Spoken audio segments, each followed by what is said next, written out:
Perkenalkan, saya Rara Angela dengan NIM 122490024. Baiklah, di sini saya akan menjelaskan tentang MRI dalam pencitraan medis.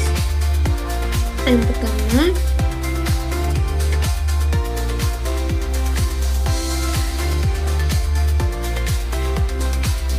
itu ada pengenalan alat. MRI adalah teknik pencitraan medis non-invasif yang digunakan untuk menghasilkan gambar detail dari struktur internal tubuh, khususnya jaringan lunak seperti otak, sumsum tulang belakang, otot, dan organ-organ dalam lainnya.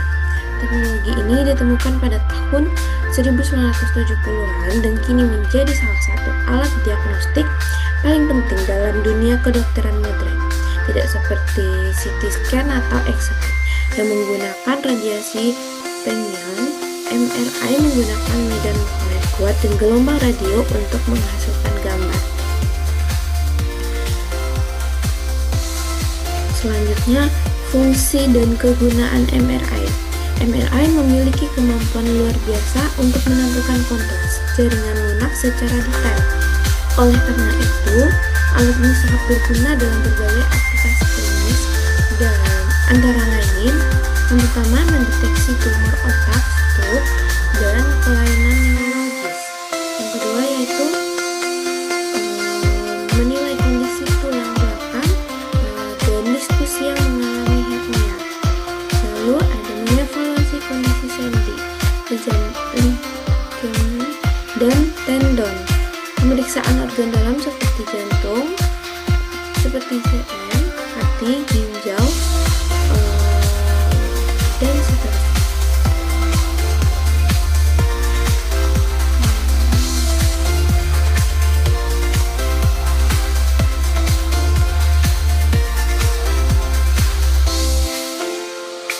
Melakukan pencitraan pembuluh darah melalui teknik MRI.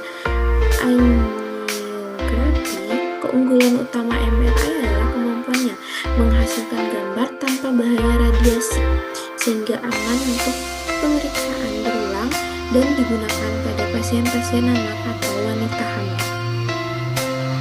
Selanjutnya, yaitu ada cara kerja MRI. Menurut dasar fisika MRI, tubuh manusia sebagian besar terdiri dari air yang tersusun atas atom hidrogen. Inti dari atom hidrogen atau disebut dengan proton memiliki sifat seperti magnet kecil.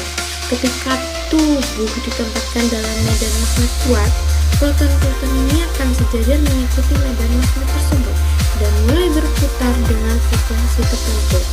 Lalu proses pencitraannya. Yang pertama, penyelenggaraan foto. Ketika pasien masuk ke dalam mesin MRI, medan magnet utama biasanya dari parkiran masuk akan menjelaskan proton dalam tubuh. Selanjutnya, pemberian gelombang radio. Mesin mengirimkan gelombang radio yang menyebabkan proton menyerap energi dan berpindah dari posisi keseimbangannya. Yang ketiga itu pelepasan energi. Setelah gelombang dihentikan, proton kembali ke posisi semula dan melepaskan energi dalam bentuk sinyal radio. Lalu, deteksi sinyal. Sinyal ini ditangkap oleh koil penerima dan diolah oleh komputer menjadi gambar, tergantung pada bagaimana pulsa radio dan medan magnet disusun. Berbagai jenis gambar dapat dihasilkan seperti T1-wave memberikan gambar anatomi umum, T2-wave menyoroti cairan seperti edema dan peradangan. Yang terakhir itu Flair-Wigre digunakan untuk kasus tertentu seperti stroke atau perdarahan mikro. Selanjutnya yaitu ada cara kerja. Komponen utama mesin MRI.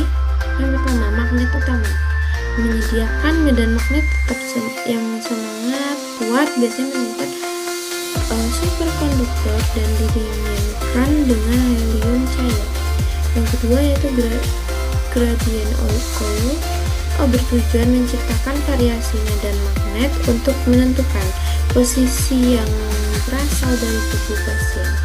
Yang ketiga yaitu RF coil, bertindak sebagai pemancar dan penerima gelombang radio.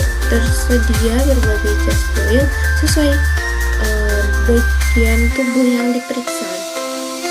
Lalu sistem pendinginan cryogenic system digunakan untuk menjaga suhu superkonduktor agar tetap rendah dan fungsional. Yang terakhir yaitu konsol komputer digunakan oleh teknisi atau mengatur parameter pemindahan dan menampilkan hasil pencitraan dalam bentuk digital. Selanjutnya, komponen utama mesin yang seperti yang sudah dijelaskan di awal tadi itu merupakan komponen utama mesin. Lalu selanjutnya yaitu harga dan biaya operasional MRI. MRI adalah investasi besar dalam dunia medis. Harga Mesir MRI 1,5 Tesla sampai 15 sampai 30 miliar. Lalu 3 Tesla 1,5 Tesla 1,5 Tesla MRI 1,5 Tesla itu nilainya yaitu 15 sampai 30 miliar. Sedangkan yang ketiga itu 30 sampai 50 miliar.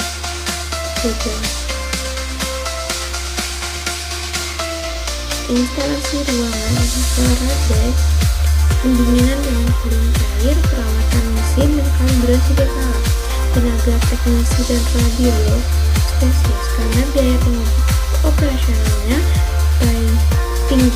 MRI biasanya tersedia di rumah sakit besar atau pusat diagnostis khusus. Selanjutnya harga dan biaya yang seperti yang saya jelaskan. Lalu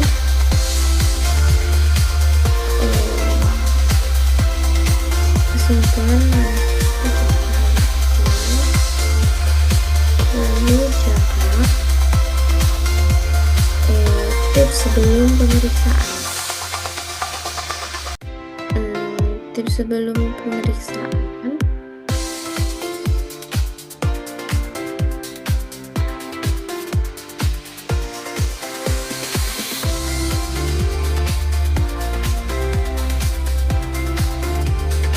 selanjutnya yaitu perbandingan modalitas citra medis. MRI dibandingkan dengan beberapa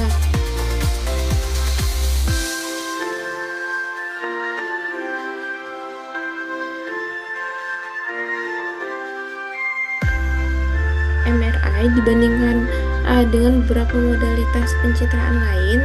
CT scan lebih cepat dan baik untuk struktur keras seperti tulang tapi menggunakan radiasi ionisasi. Lalu ada X-ray cocok untuk tulang dan paru, murah cepat. Lalu ada ultrasound tidak menggunakan radiasi, bagus untuk organ lunak seperti hati dan ginjal serta sertifikat real time. MRI unggul dalam detail jaringan lunak dan tidak menggunakan radiasi. Lalu selanjutnya yaitu kontraindikasi dan risiko MRI. Beberapa kondisi yang perlu diperhatikan, pertama adanya alat implan logam dalam tubuh seperti pacemaker, klik aneurisma logam atau implan koli. Lalu tinta tato yang mengandung logam bisa menyebabkan panas atau iritasi. Lalu pasien dengan klaustrofobia mungkin memerlukan bantuan sedasi. Lalu wanita hamil pada kereta pesawat disarankan untuk tidak menggunakan kontras. Lalu sini ada teknologi lanjutan pada MRI. Beberapa inovasi terbaru dalam MRI yaitu fungsional MRI, melihat aktivitas otak berdasarkan aliran darah. Lalu ada DTI, diffusion tensor imaging, mengatur jalur serabut otak. Lalu MRS, magnetic resonance spectroscopy, menganalisis metabolit teknologi ini berguna untuk penelitian neurologi, tumor, dan perencanaan operasi otak. Lalu ada masa depan MRI terus berkembang untuk menjadi lebih cepat, murah, dan mudah diakses. Pas MRI pemindaian dalam hitungan detik. MRI portable dapat digunakan di daerah terpencil. AI dalam MRI membantu membaca dan meningkatkan kualitas gambar. Lalu ada statistik. Untuk statistik penggunaan MRI, besar 100 juta MRI dilakukan tiap tahun secara global. Negara maju rata-rata 50 MRI per 1000 penduduk per tahun. Indonesia akses terbatas terbanyak di kota besar. RSDPA menggunakan membeli 1-2 unit MRI. Pemerataan fasilitas MRI masih menjadi tantangan. Sekian yang dapat saya jelaskan. Apabila ada kesalahan, mohon maaf. Saya sudahi. Wassalamualaikum warahmatullahi wabarakatuh. Terima kasih.